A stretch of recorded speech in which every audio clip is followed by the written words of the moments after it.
On May 31st, 1223, on the banks of a small river in what is now Ukraine, 80,000 warriors, comprising the mighty Rus's princes and their Cuman allies, were chasing down a Mongol army of only 20,000 men.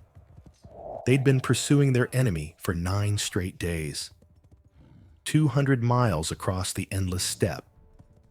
Victory seemed within their grasp. But what happened next at the Kalka River would become one of the most catastrophic military disasters of the Middle Ages. And this story isn't just about a single battle. It's about a 5,500-mile journey, spanning 3 years, led by 2 military geniuses most people have never even heard of. So how could 20,000 cavalry defeat a force 4 times their size? And why did this longest reconnaissance campaign in history shape the destiny of an entire continent? Before we dive in, could you please let me know where you're watching from and what time it is for you right now? Drop a comment below. To understand this story, we need to go back to 1220. The Mongol Empire had just crushed Khwarezm, one of the most powerful empires in Central Asia. Cities like Bukhara and Samarkand had been leveled. Shah Muhammad II was running for his life across Persia, so terrified he'd die from exhaustion a year later. However, what's interesting is that this isn't about brutality. This is about strategic calculation. Genghis Khan had one golden rule: never leave a threat at your back. When the Shah fled westward, he sent his 2 most talented generals after him, Jebe and Subutai. The mission? Hunt him down and eliminate him. But this wasn't just a revenge quest. Subutai, a 45-year-old man, son of a blacksmith with no noble blood, requested something special from Genghis Khan. After completing their mission, permission to keep going west. Not to conquer, not yet, but to scout. Genghis agreed. And that decision would change European history, because this wasn't just a raid. This was the greatest military intelligence operation of the Middle Ages. 20,000 cavalry. 3 years. 5,500 miles. Cutting through what's now 15 different countries. The ultimate goal? Find out if Europe could be conquered. Before we go deeper into the campaign, we need to understand who these 2 men were. Jebe, the arrow. Jebe wasn't Jebe's real name. In 1201, he was a warrior in the army of Genghis Khan's enemy. During a battle, he shot an arrow that struck Genghis in the neck, nearly killing the great conqueror. But his army lost.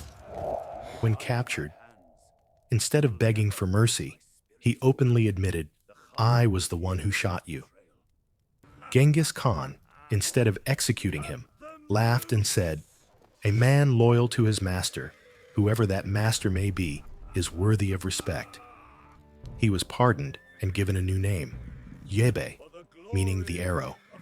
From enemy to one of the 4 most prestigious dogs of war under Genghis, Subutai, the commoner genius.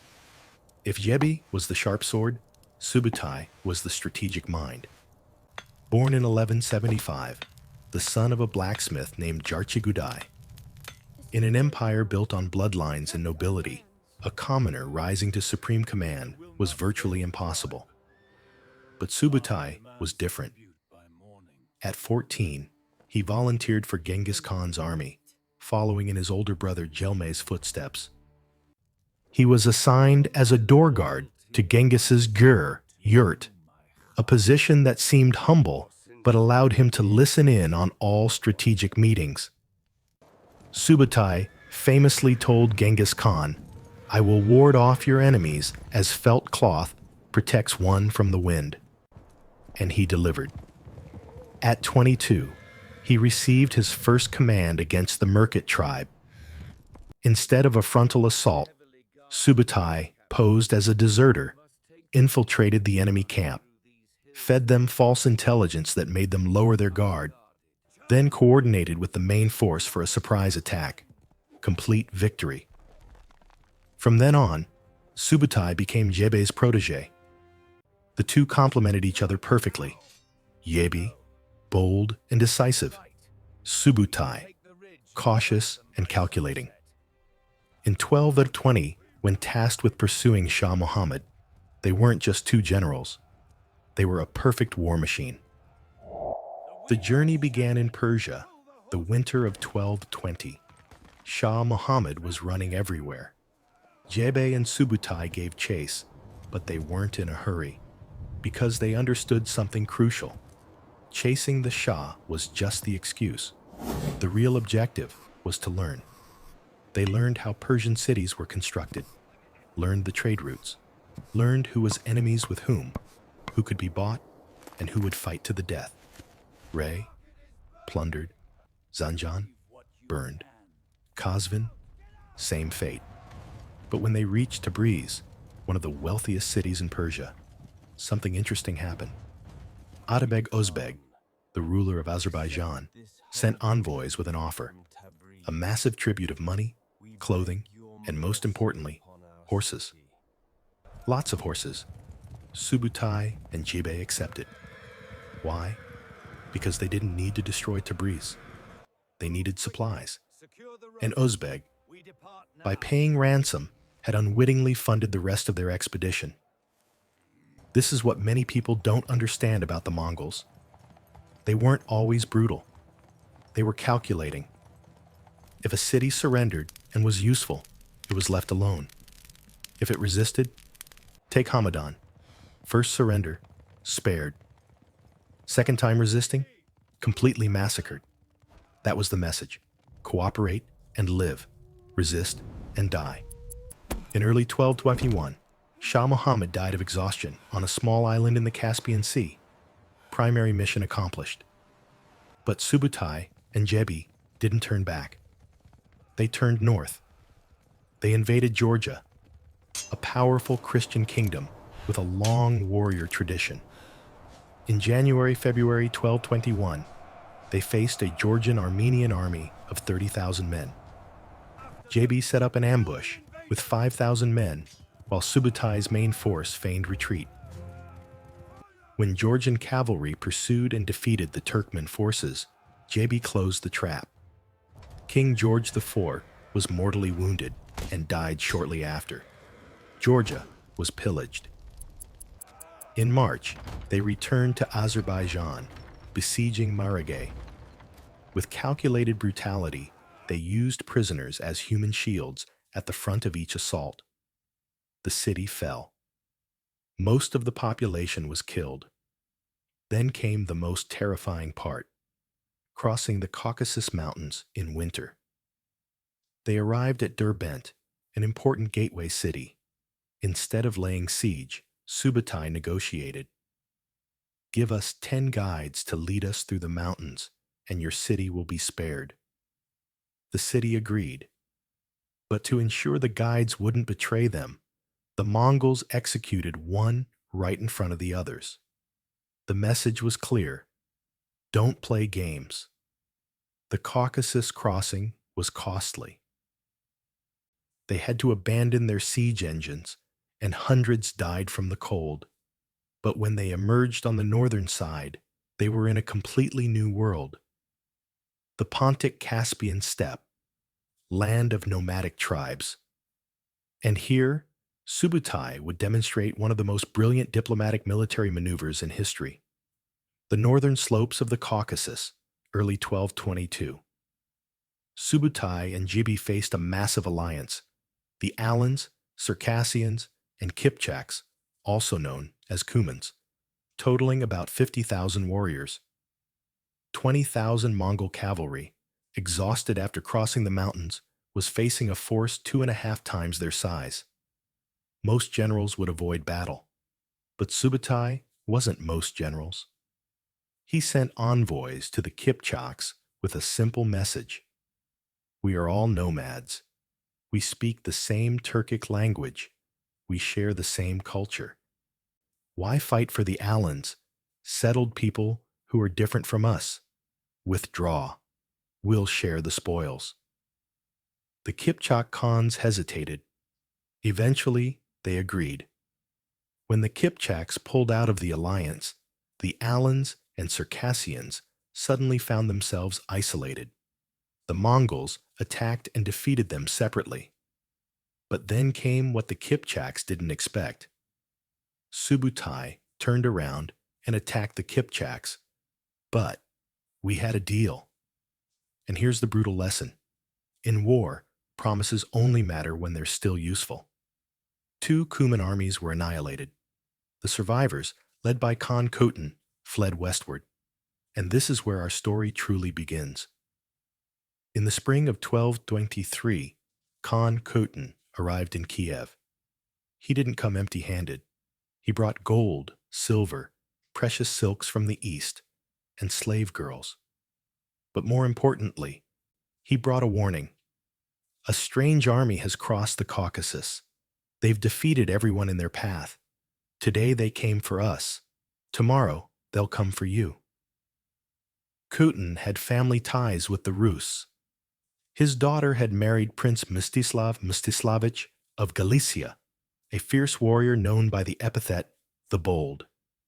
Mstislav the Bold summoned the Rus princes. But here's the problem. Kievan Rus wasn't a unified nation. It was a loose federation of competing principalities. Kiev, ruled by Mstislav III Romanovich, was once the power center, but had weakened. Galicia-Volhynia, under Mstislav the Bold's leadership, was rising. Chernigov, Smolensk, and Vladimir Suzdal, each principality had its own agenda. And this is why disaster was about to strike. While they debated, Subutai sent his first envoys. We have no quarrel with Rus. This is between the Cumans and us. They attacked us first. Leave them be. We might even share Cuman territory with you. A smart offer. Because Subutai knew one thing. His army was only 20,000, facing a potential alliance of 80,000. He didn't want this fight. Not right now, anyway. But the Rus's princes made their first mistake. They killed the envoys. In Mongol culture, this was one of the worst offenses possible. It was Shah Khwarezm's killing of Genghis Khan's envoys that led to the destruction of an entire empire. Subutai sent a second delegation. You killed our envoys, but here's one last chance. Stand down. The Rus's princes responded by mobilizing their armies. 80,000 men. Heavy Russian cavalry in iron armor. Light Cuman cavalry with bows. Infantry with axes and spears. On paper, an overwhelming force. But there was one huge problem. No unified command. Mstislav the Bold wanted immediate action. Aggressive, decisive, but impatient. Mstislav III of Kiev favored caution. Consolidate forces, assess the enemy's strength, then commit to battle. But neither had authority over the other. Each prince could act as he pleased. And this was exactly what Subutai was waiting for. Early May 1223, the Rus-Cuman allied forces crossed the Dnieper River, a major logistical feat with 80,000 men using lashed boats as bridges. They marched eastward along the Zalozny Way through the steppe. And then they encountered the Mongol army. Or rather, they encountered the rear guard of the Mongol army. Subutai had left 1,000 men under Officer Hamabek as bait. Mstislav, the Bold, with his cavalry, immediately crossed the river to attack this rear guard. Mongol arrows flew like rain, but the Rus force was too numerous. All 1,000 Mongols were killed. To the last man. Was this a victory? The Rus thought so. They cheered and celebrated. But this was exactly what Subutai wanted. Because now, Mstislav the Bold, flush with confidence after an easy victory, believed the Mongols were weak and afraid. He didn't wait. He pursued, and the Mongols ran. But this wasn't the flight of fear. This was tactical artistry, a classic Mongol tactic called the feigned retreat. For 9 days, 200 miles, the Mongol forces retreated eastward, but they didn't disappear. They constantly launched small attacks, hit and run, shooting arrows at the flanks, killing a few men, then vanishing, never standing still to fight, never allowing the Russians to concentrate their forces. And here's the genius. Every small attack made Mstislav even more determined to pursue. They're afraid, just a little more. But after 9 days on the steppe, supplies were running low.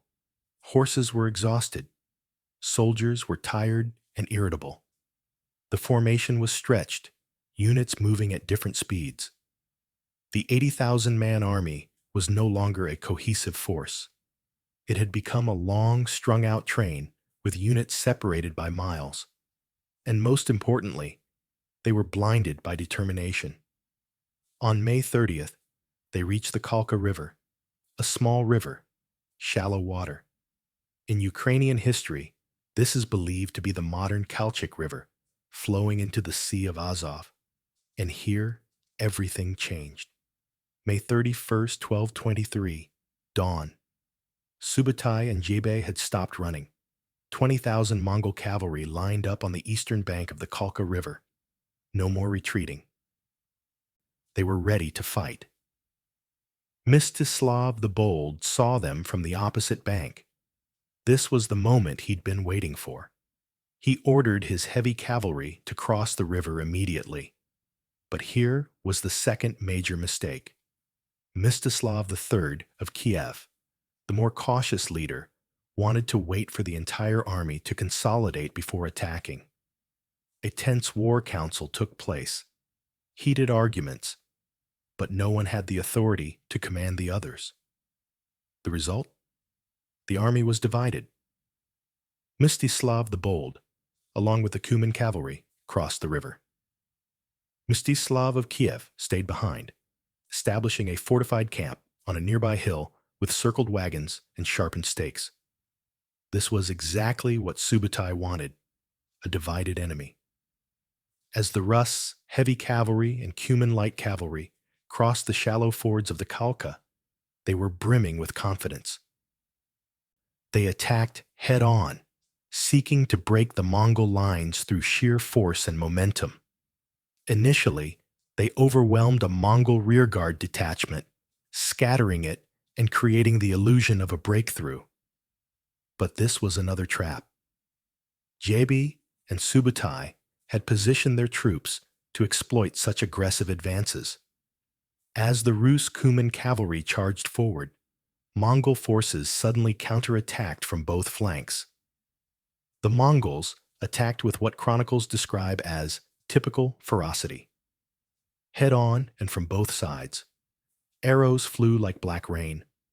Mongol cavalry charged at terrifying speed. The Cumans, facing the same army that had defeated them before, panicked and fled. And as they ran, they crashed right through the Rus ranks behind them, causing complete chaos. The Mongols poured through this gap like water through a broken dam. The Rus' vanguard was shattered before the second wave even deployed on the battlefield. Mstislav the Bold, realizing the disaster, tried to retreat. He and some cavalry escaped, running back toward the Dnieper. In the pursuit back to the river, 6 other princes were killed. But Mstislav III of Kiev?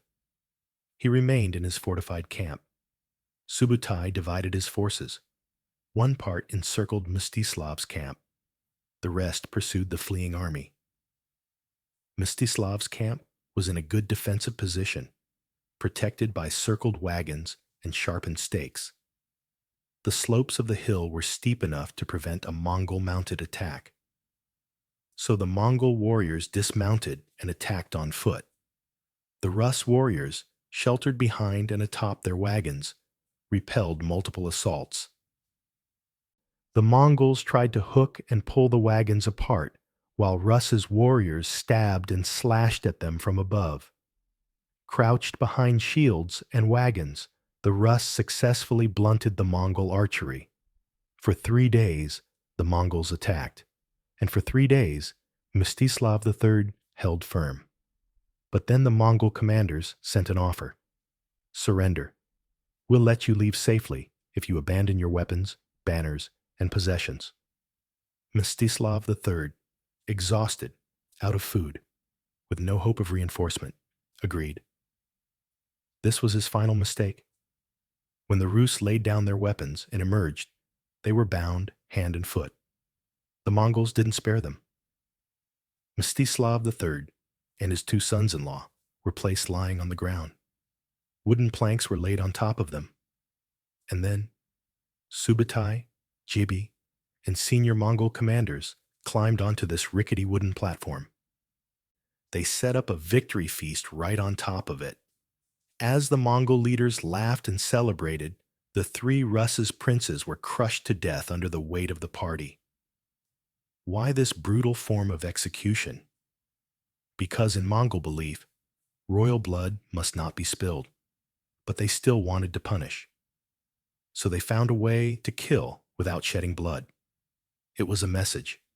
Never trust promises from those who broke their own word first. As the sun set on May 31st, 1223, the steppe around the Kalka River was carpeted with corpses. According to Rus's chronicles, 90% of the warriors never came home. Only 1 in 10 survived. From a force of 80,000, only about 8,000 lived. 12 Rus princes perished. 3 were executed. 6 were killed in the headlong pursuit back to the Dnieper. Mongol casualties? Sources say very few. Possibly a few hundred. But there was one significant loss: Jebe. Historians believe Jebe sacrificed himself, commanding the 1,000-man rearguard, the unit that was completely annihilated to lure the Rus into the trap. If true, this was a calculated sacrifice: 1,000 men to break 80,000. Subutai continued alone. He raided the region, defeating a Volga-Bulgar army and another Cuman force. In 1284, he rejoined Genghis Khan and the main Mongol force. He'd completed the mission. And much more. Total: 5,500 miles. 3 years. The longest cavalry raid in history. Subutai brought back massive amounts of plunder, invaluable knowledge about geography, politics, and the military strength of Western kingdoms. Proof that Europe could be conquered. 15 years later, in 1237, the Mongols returned. This time, with Subutai and Batu, Genghis Khan's grandson, leading an army of over 100,000 men. This time, it wasn't a raid. It was a conquest. Within 3 years, they'd conquered Kiev, Chernihiv, Galicia-Volhynia, and Vladimir Suzdal. Then they pushed into Poland, Hungary, and reached the gates of Vienna, all based on intelligence gathered from the 1220-1224 campaign. So what can we learn from this story? Lesson 1. Information is the most powerful weapon. Subutai didn't just fight with swords. He fought with knowledge. Before each battle, he knew the terrain, enemy habits, who were allies, who were enemies, political strengths and weaknesses. In today's world, this still holds true. Whether you're building a business, a career, or a life, the person with the best information makes the best decisions. Lesson 2. Unity brings strength. Division brings defeat. The Rus-Cuman alliance outnumbered them 4-1, but they had no unified command. Each prince did what he wanted. The Mongols, though fewer, had a clear chain of command. Everyone knew their role. Everyone followed the plan. The result? 20,000 disciplined men defeated 80,000 divided ones. In organizations, families, and teams, cohesion matters more than numbers. Lesson 3. Patience beats haste. Mstislav, the bold, wanted a quick victory. He rushed across the river. He pursued for 9 days without stopping to think. Subutai was willing to sacrifice 1,000 men, retreat 200 miles, and wait for the exact right moment to strike. Who won? The patient is one. In life, we often want instant results, but great success requires strategic patience. Lesson 4. Humility opens opportunities. Subutai was the son of a blacksmith. In a society based on bloodlines, he shouldn't have had a chance, but he didn't let his origins limit him. He worked hard, he learned, he proved his worth. And Genghis Khan, a leader who chose merit over lineage, gave him that chance. Today, we have more opportunities than anyone in history. Your background doesn't define your destiny like it once did, but you still have to work to prove your value. Lesson 5. Never underestimate your opponent. The Rus's princes viewed the Mongols as steppe barbarians. They believed their numbers and armor would be enough. They were wrong. The Mongols were the most sophisticated military engineers of their time. They coordinated armies hundreds of miles apart. They used intelligence, diplomacy, and psychological warfare. Never underestimate anyone based on appearances. Respect every opponent. Learn from everyone. And here's the final thing I want you to take away.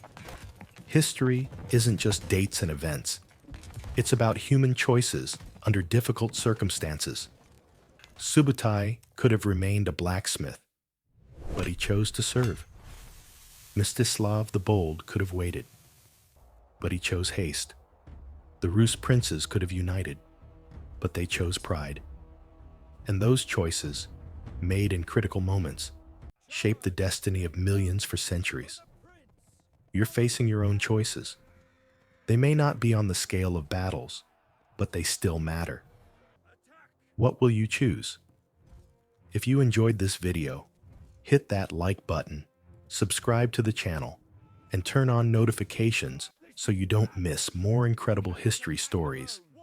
And let me know in the comments, which lesson from Subutai and the Kalka River campaign resonated most with you? Thanks for watching. See you in the next one.